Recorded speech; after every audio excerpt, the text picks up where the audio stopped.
Ô Vitorino, eu quero uma avaliação sua, porque eu tô achando duas coisas nessa história em relação à esquerda aqui no país. A primeira delas, estão com salto alto, hein? Você não tá achando que o Lula tá um pouquinho de salto alto aí nessa história, o PT, enfim, eu quero uma análise sua.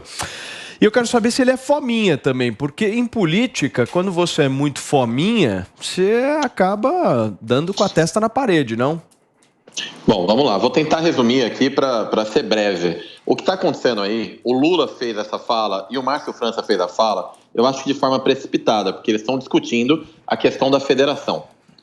E aí nós temos um problema. O STF passou a história das federações para maio. Só que eu tenho a janela partidária, que é quando os deputados podem trocar de partido, até o final de março.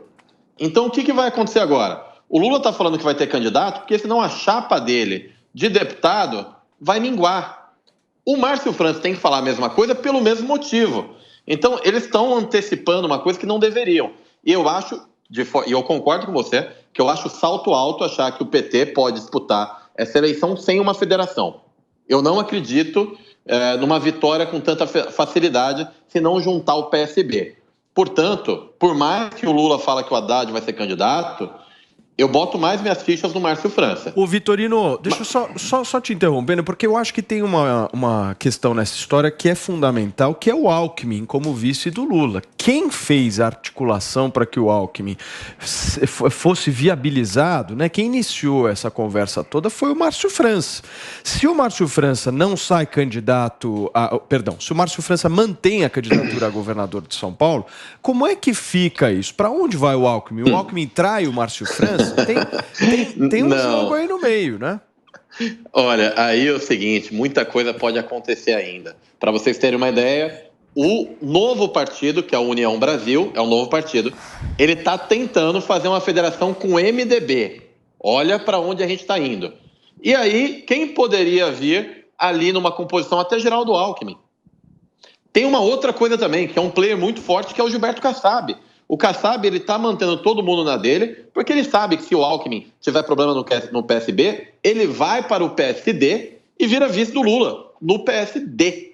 Então, assim, o Alckmin é a noiva da vez. E o Kassab tem o jogo na mão.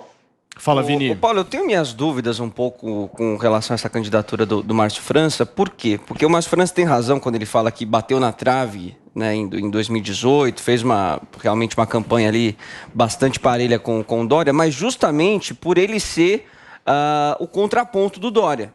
Né? O Márcio França fez a campanha dele todinha batendo no Dória, cresceu na rejeição do Dória. Do Dória, exato, do Dória ter saído da Prefeitura de São Paulo, do Dória ter traído o Geraldo Alckmin, e foi nisso que ele cresceu. Só que agora, em 2022, já não vai ter mais o Dória. Ele já não teve para a Prefeitura. 2020 era o Bruno Covas. Já não surtiu tanto efeito, não conseguiu nem para o segundo turno. Então, tenho minhas dúvidas. Eu acho que agora, em 2022, a gente vai ver qual que é a real força do Márcio França como candidato sem fazer essa contraposição então, aí. Mas imagina, Vini, como é que tá pensando aqui a cabeça do Márcio França agora. Porque ele é o cara que pegou o Lula e o Alckmin fez, vamos jantar, vamos conversar. Foi ele o cara, o responsável é ele.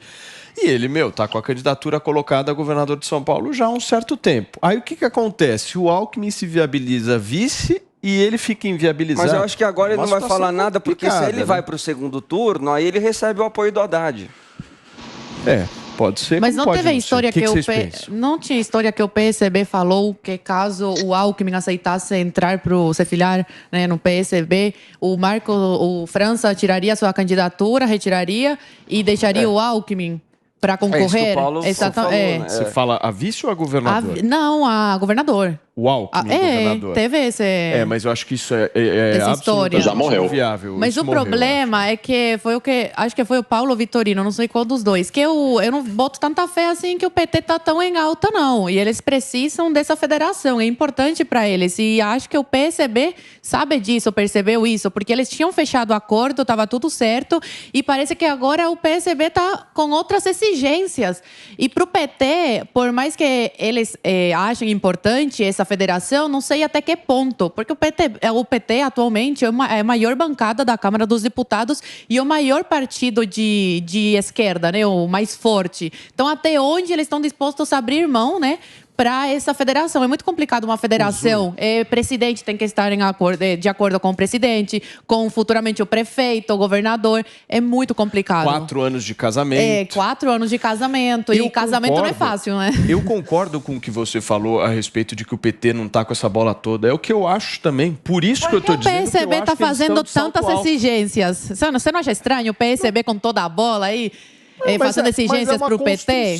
Eu acho que se o PT não ceder e quiser ser fominha nessa história, a chance de quebrar a cara é altíssima. Mas eu não sei se o PT vai abrir mão aqui em São Paulo ou não. São Paulo é muito importante. Eu acho excelente todos planejarem e não olhar para o seguinte fator: povo, que é o que interessa nas eleições. Então, tá tendo toda essa manipulação aí de partido, de PT, se juntar ou se desfiliar, confederação, federação, tudo. Eu falei confederação de propósito, tá? Porque eu acho que eles são confederados também, aquela coisa que eles vão só em restaurantes chiques. Mas o que eu quero trazer para a discussão aqui é o fator que vai ser determinante. Ministro Tarcísio, como governador, vai bagunçar toda essa articulação, porque não contavam com um nome tão forte para o governo de São Paulo, principalmente no interior. Então, eu acho que por mais que façam, e é esse o desespero, porque não está mais na mão dessas pessoas, é agora novamente um outsider concorrendo ao governo de São Paulo. Ô, Vitorino, você como cientista político, só para a gente fechar mesmo esse assunto, eu quero uma análise sua sobre o Tarcísio. Se você acha que o presidente da República realmente escolheu o melhor nome que ele tinha para concorrer ao governo de São Paulo. E eu quero também ouvir o que faz o vice-governador Rodrigo Garcia. Como é que você vê o desempenho eleitoral dele? Tá, então vamos primeiro para o Tarcísio. Eu não tenho dúvida que o melhor nome para o governo indicado pelo Bolsonaro é o Tarcísio. Talvez seja o ministro de menor performance desse governo, até do que o Guedes, né? Porque o Guedes não conseguiu fazer nada do que ele falou. O Tarcísio, pelo menos, conseguiu alguma coisa. É um cara que vem entregando. Então, eu acho que ele é o nome certo.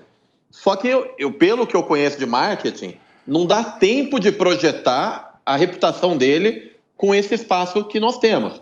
Então, eu acho que ele vai ter muita dificuldade. O Rodrigo Garcia, eu conheço desde 2008. Rodrigo Garcia, ele é o tipo de político de bastidor. Ele tem a escola do Kassab. Inclusive, era federal Kassab e estadual Rodrigo. Assim que ele começou. Então, ele não é um cara de populismo, mas é um cara muito hábil na hora de trazer os prefeitos para a campanha. E em São Paulo isso vale muito. Você ter prefeitos te apoiando vale demais.